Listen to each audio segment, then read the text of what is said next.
I'm Harrison Graham. It's Coordinator Thursday at Hallis Halls. We heard from Declan, Doyle, Dennis Allen, and Richard Hightower. We'll react to one comment each of them made, plus some Bears and Packers injury news. Want to dive into that as well as we kick things off here on Chicago Bears Now. We'll get to Dennis Allen's comments in a second, but it's directly related to Nahshon Wright winning NFC Defensive Player of the Month. He had 3 interceptions, 2 forced fumbles, and a fumble recovery 2 fumble recoveries and 1 forced fumble in the month of November. I mean, think about it. This guy went from fighting for his career, fighting for a roster spot, having to plug in to start due to injuries, and now he's winning Defensive Player of the Month, not the week, the month.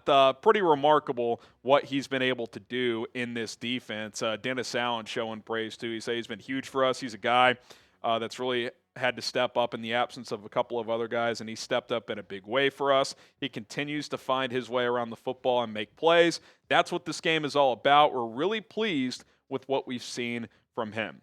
It's been awesome, man. You know, he's gone from he's playing like a serviceable backup that occasionally makes plays to he's playing like a serviceable starter. He's been a plus starter for weeks now. I mean, he's making plays. Yeah, he's going to give up some completions. You know, T. Higgins and A.J. Brown in one-on-one situations made some big-time catches. While those guys are making $28 and $35 million per year, Nahshon Wright's on a vet minimum contract. He leads the NFL in takeaways. I mean, it's a remarkable story. This guy did nothing in Dallas. He was on Minnesota's practice squad last year. Al Harris still believed in him and helped convince the Bears to bring this guy in on the offseason 90-man roster. And he's making game-changing plays seemingly every week. I mean, did he destroy the tush push? Did the Bears kill the tush push with Nahshon Wright turning the corner and ripping the ball out of Jalen Hurts' hands? Only I can hope, because I can't stand that play. But regardless, that was an unreal play. And Dennis Allen said, yeah, that was Shawnee making a hell of a play. I can't be impressed enough with what this guy has done. I don't know what's going to happen long term. Are the Bears going to keep him? Is he going to go make some money elsewhere? He said today, wherever Al Harris is, he'd love to play under him forever. I could see Al Harris being at a DC somewhere next year, so wouldn't be shocked if Al Harris got a job and brought Nahshon Wright with him. But whatever happens in the future and whatever happens the rest of the season, what a value signing. It's got to be the best value signing of the year. That minimum deal, and he's played like a high-level starter for the majority of this season. So kudos to Poles, Dennis Allen, Al Harris, and obviously Nahshon Wright for playing his freaking ass off this season. Do you want the Bears to re-sign Nahshon Wright in the offseason? Type Y for yes, type in for no. I will be very curious to see what his market is, because this is such a unique situation. A guy who, let's face it, was a journeyman bust essentially before this year, but now he's had a great year. Does he get a huge deal? Wouldn't shock me. Free agency teams tend to overpay. All right, our Week 14 subscriber battle is heating up. Well, not for the Packers. We're burying their ass. Let's continue. I want to run the score up, 598 to 161. They're not catching up, but let's not rest on our laurels. I want to beat these guys by 1,000 subscribers. So hit that subscribe button, free and daily Bears content. We beat them off the field. Let's beat them on the field. FGB, subscribe today. All right, Declan Doyle talking about the passing game. That's been an emphasis this week for the Bears, as you know, it's just been slightly off, I would say, the last couple of weeks. And Declan Doyle kind of echoed some of Ben Johnson's sentiments when discussing some of the passing game issues as of late. Declan said this quote about Caleb Williams: "He continues to grow every week. I think he's doing a pretty good job of managing our offense and operating it the way we want him to operate it. We can continue to improve by finding completions more, but certainly you've seen him grow every single week." He later said the completion percentage does not tell the whole story, and that it's a collective effort, talking about the receivers as well. Remember, Ben Johnson was saying, the receivers route specifics has not been on point at times, talking about the details and the routes, the steps, all that stuff. So I do think it's just been kind of slightly off. When they have done it right, maybe Caleb's missed the throw, or maybe Caleb's thrown it to a spot where he's expected them to be. It feels like it's a ticking time bomb, like they're about to hit some big ones, but as of late, they've just missed on some big opportunities. And yeah, obviously the completion percentage is not where anyone wants it. And, Caleb deserves a good portion of blame there, but I do think it's been a collective effort because these coaches have been brutally honest all year. I don't see why they'd be lying about this now. I think everybody has a hand in this. The good news is they still continue to generate explosives. They are running the ball well, and Caleb's not putting the ball in harm's way. So he's managing the game well and operating the offense at a very, very high level in terms of pre and post snap. I think his eyes and his progression are very often in the right place. It's just about connecting on those plays.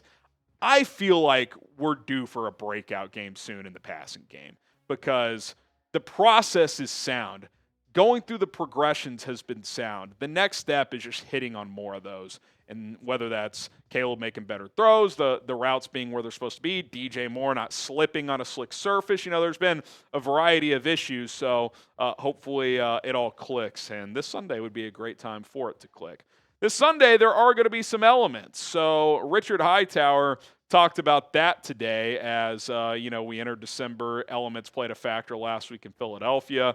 He said this, quote, "This time of year when it's all outside, we relish it. I thought our specialists did a really good job of gauging the elements in Philadelphia last Friday. That's something we take a lot of pride in." And don't forget, Week 18 Lambeau Field, Richard Hightower dialed up that fake punt return that Josh Blackwell brought to the house in a massive play that played a huge role in the Bears winning that game. And, you just do get the feeling that, whether it's Ben Johnson on the offense or Richard Hightower on special teams, I'll go ahead and make this prediction right now.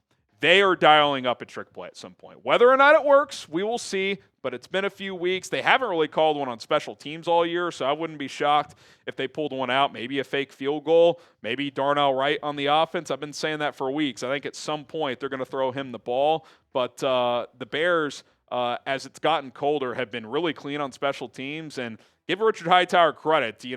Early into the middle part of the year, this group was struggling, and now they're fringe top 10 in PFF special teams rankings. So they've been playing some much cleaner football in the third phase. All right, more to discuss. Bears and Packers injury news coming up next, as there's one player in particular I want to spend some time on when it comes to Chicago. But we are sponsored by Prize Picks, the best daily fantasy sports app in North America is Prize Picks. The holiday season is here. It's the best time of year for sports. Ball games around the corner, basketball matchups, hockey games, playoff pushes. It's all happening at once. And while you and I are out here making decisions every day, what gifts to buy, what to eat, which game to watch, there is one place where it feels good to be right. That is Prize Picks. I had the worst year ever in my season-long fantasy football league. I might be done with that. I'm on to daily fantasy with Prize Picks. New players, different sports all the time, crossing over sports in my lineups. I don't want to get stuck with my draft picks from 3 months ago. It's fun trying out different guys, just like I am for tonight's game. Got a little two-player lineup. Took less on David Montgomery's receiving yards. He just hasn't been as involved this year for the Lions, 12.5. I took the less there. And then I like George Pickens to score. He's been on a tear. That's a demon pick, more than half a rushing or receiving touchdown. $20 lineup to win $80. That's what a Prize Picks lineup looks like. 2 to 6 players, take more or less on the stat projections. Download the Prize Picks app today. Use our code CLNS to get $50 in lineups after you play your first $5 lineup. That is code CLNS to get $50 in lineups after you play your first $5 lineup. Prize Picks, it is good to be right. Okay, Rome Odunze. Is he in doubt to play on Sunday? Well, yesterday he was listed as a DNP, but it was an injury estimation.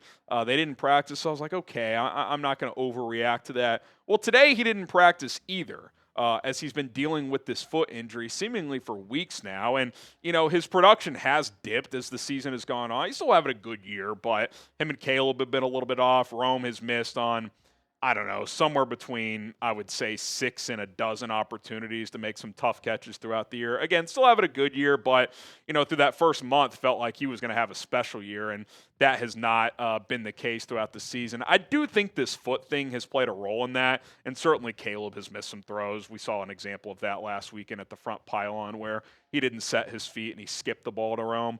But I do wonder if this is kind of like Swift earlier in the year. Remember, he was dealing with that groin, and finally they just had to sit him a week. Ben was like, yeah, eventually we're probably just going to have to sit him out. And since then, he's been healthy and fantastic.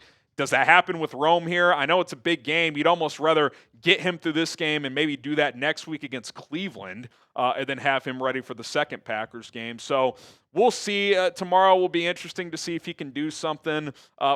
I'll guess right now that he's limited tomorrow and he's listed as questionable. That's going to be my guess for Odunze's status, but he did not practice today. Neither did Tyrique Stevenson. I'm guessing he's going to be held out another week, and the Bears can kind of afford to do that with Jaylon Johnson back. You've got Nahshon Wright playing well, so you don't have to force Reek back if he's not ready. Ruben Hyppolite still with that shoulder, then Joe Thuney, just a rest day, so nothing to be worried about there. TJ Edwards was limited for a second straight day today. Obviously, again, yesterday was an estimation, so limited today. So, you know, he hasn't played in over a month, so you're probably right on the fringe here of him being able to play on Sunday. If he can be full tomorrow, I like his chances to go. If he's limited, probably more of a game-time decision as he's been dealing with a broken bone in his hand and that hamstring injury. So it would be huge to get him back, man. I mean, you know, you would think the Packers are going to try to run Josh Jacobs a lot in this game. Having TJ out there flying around, shooting the alley, and cleaning up the run game would be big. Hopefully that can be the case. Who do you guys think is more likely to play in this game? If you think it's Rome Odunze type RO, if you think it's TJ Edwards type TJ, they could both play, they could both miss, but who do you think is more likely to play? I'll still lean Rome, even though he hasn't practiced this week, but I'm hoping both can go because they're both key components to this team. Kyle Monungai was also limited. I feel good about his status. He's been dealing with kind of a minor issue the last couple weeks or early in the week. They've been kind of slow playing his practice reps, but I have no concerns about his status for Sunday. And in a game where it's going to be 10, 12, 13 degrees, wind chill in the single digits, this feels like a game Kyle Monungai could feast. So expect him to be out there. All these guys were full. Jaylon Johnson, Noah Sewell. Sewell, it seems like he's back, so that's good. If TJ can't go, at least Noah can be out there. And then Dom Rob, Andrew Billings in the concussion protocol. I don't know if they have technically cleared, but they've been full all week. So it seems like their status is in a good position to play on Sunday. And, especially a guy like Andrew Billings mixing it up in the run game, you would like to have him out there. Let's shift to the Packers now. Javon Bullard, this is kind of an interesting one. He was limited yesterday, DNP today.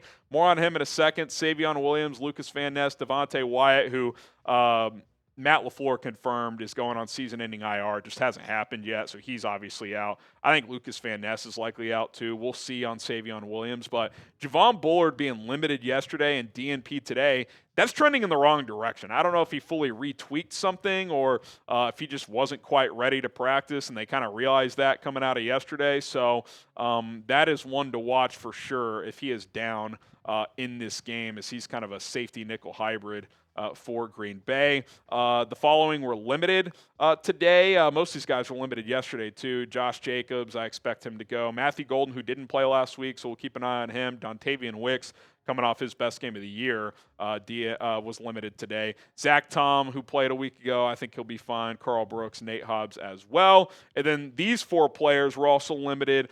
They're in their practice windows. Marshawn Lloyd, Jaden Reed, Brenton Cox Jr., and Colin Oliver. Jaden Reed specifically, he's been in his practice window for about 2 weeks now. So we'll see if they activate him, but that would obviously be a big lift for that offense, as he's capable of generating explosive plays. And then Jordan Love's technically been on the injury report this week with a left shoulder injury, but he's been a full participant. Both linebackers were elevated to full today, Edgerrin Cooper and Quay Walker, so I expect them to be out there. Then Barron Sorrell, the edge rusher, was a full participant as well.